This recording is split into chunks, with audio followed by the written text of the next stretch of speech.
Hello, and welcome back to Coin Lady channel. Been waiting for this circling helicopter to come to a stop. Also, it simply won't. I don't know if they're trying to find Gary Gensler or what, but I hope it doesn't become too apparent in this clip. Now, a lot of information. We're going to review it together. It's amusing how stagnant the cryptocurrency industry is. There are pauses in the action. Everything happens all at once, and it's kind of boring till then. There is currently chaos. Numerous people have taken note. This Crypto Potato article shows that the SEC's action against Coinbase does not involve Ripple XRP. Tossing a few coins into the legal ring, the SEC has recently filed a few suits. They basically put in some allegations about automatics and declare, "We think these are securities." They provide some justification, but it's not extensive. That's the newest craze around here. Why wasn't XRP included? For one, it's impossible to predict how long the XRP case will last. A ruling is expected soon, but it may be a day or a month before we find out the outcome. You should avoid including XRP because doing so could result in a loss of the pending litigation. Since they stand to lose a lot more than they would gain by include XRP in their lawsuit against Coinbase and Binance, I think it's prudent for them to leave it out. I believe it to be the primary explanation. There must be some others. Again, I reasoned that they might wait until summary judgment is issued to see if they fared better. However, they most likely are too busy to relax. Now that we're on the judge's time, there's no telling when we'll obtain summary judgment, though I expect it to come quickly. That they didn't mention XRP is, however, not surprising. The SEC has now requested a temporary restraining order be issued against Binance. Binance users, whom the SEC is ostensibly defending, may have a lot to lose if the SEC succeeds in its attempts to freeze their accounts. I couldn't possibly say, I'm not a lawyer. From what I understand, this has little chance of success, but you never know. Therefore, you should generally never leave your money on an exchange. Don't take my advice on that one. There's a lot of upheaval right now. This is the time when breaches and mishaps occur. Where do you stand in terms of knowledge in that area? Need to send your cash onto the astral plane, so tread carefully. Maybe. Maybe not. That, obviously, presents a major difficulty. It would be tremendously disruptive if they were given the restraining order and allowed to take these accounts, as was the case when they succeeded in having some cryptocurrencies removed from US exchanges.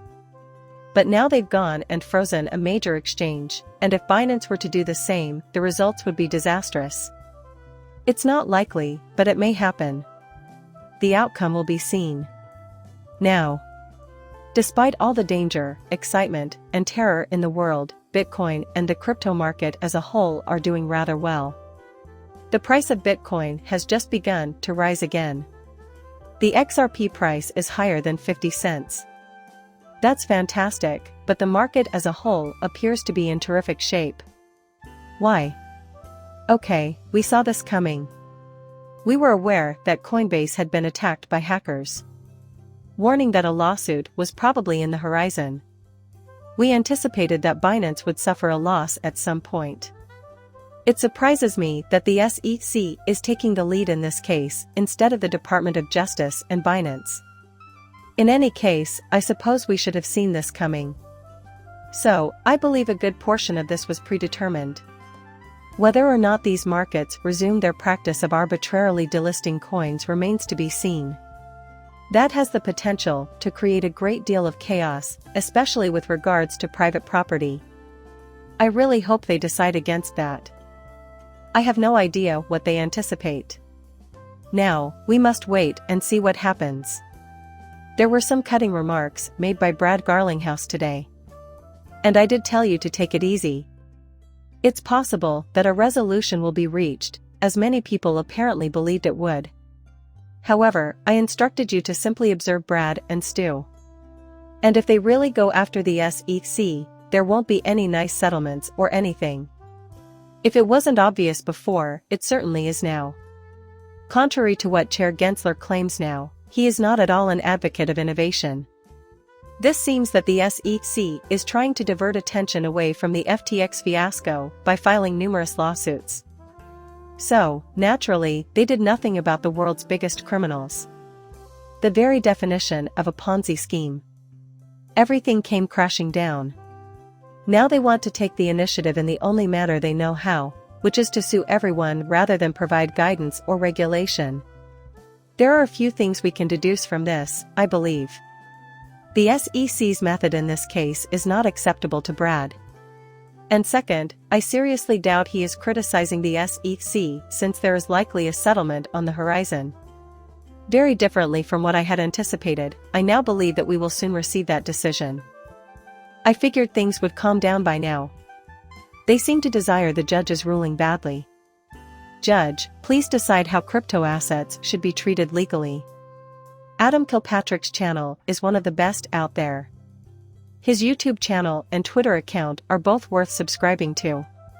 But he warned me that Gary could come after me if I did the following. I feel like he's already taken enough of my XRP profits away from me as it is. Nonsense. Send him my way if you must, but he won't find anything to go for in me. But I have no idea what he plans to pursue. Here, former SEC Regional Director Mark Fagel stated the Commission needs to take the problem of secondary market trading straight to the courts at some time. This is not something that Ripple necessarily performs. Take in the meaning of this. We in the secondary market trading are the focus here.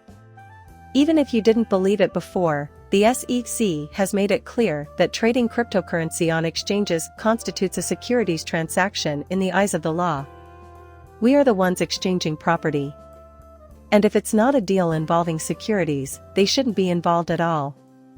They've also taken the initiative to file suit against Coinbase and Binance. The secondary market has been discussed in its entirety.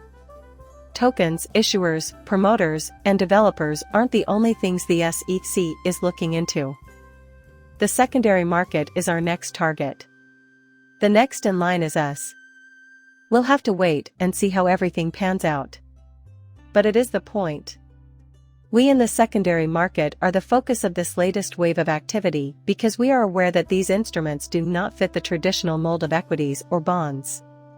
There is no reasonable basis for us to demand a refund with interest. There is no security in the tokens themselves. SEC probably shouldn't have jurisdiction here, but they're ready to test their legal theories, and they come with a lot of power because they can disrupt operations and result in a significant loss for a corporation. Over the past few hours, I believe we have lost billions of dollars. In addition, I estimate that Brian Armstrong lost $230 million in a single day.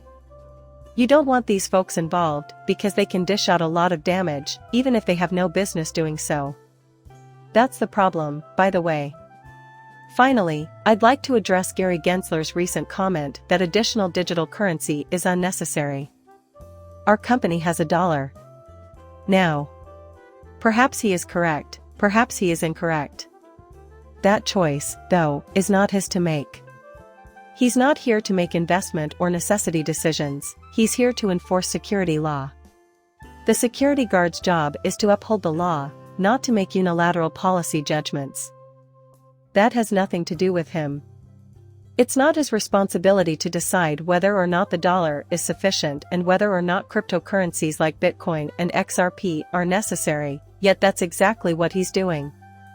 And by the way, I fully endorse Mark, who is fantastic in my opinion. As much as I appreciate his work, he seems to take the position that the SEC is trying to strangle cryptocurrency because they think it's a hoax and want to keep it from spreading until either Congress or the courts step in to stop them. But once again, they shouldn't be the ones making these sorts of calls. They shouldn't be involved if it's not a deal involving securities. They shouldn't be deciding whether or not we need other currencies or additional cash. Does it require registration only if it involves the sale or purchase of securities? And if it works, we'll show folks how to get registered so they can legally conduct business. That is the main thing to remember, in my opinion. Also, I think Gary's true colors are starting to show. He aspires to lead a police division. It's unethical to let someone else dictate how you spend your hard-earned cash. Leave your thoughts in the comments. As always, I'd appreciate a like and a subscribe.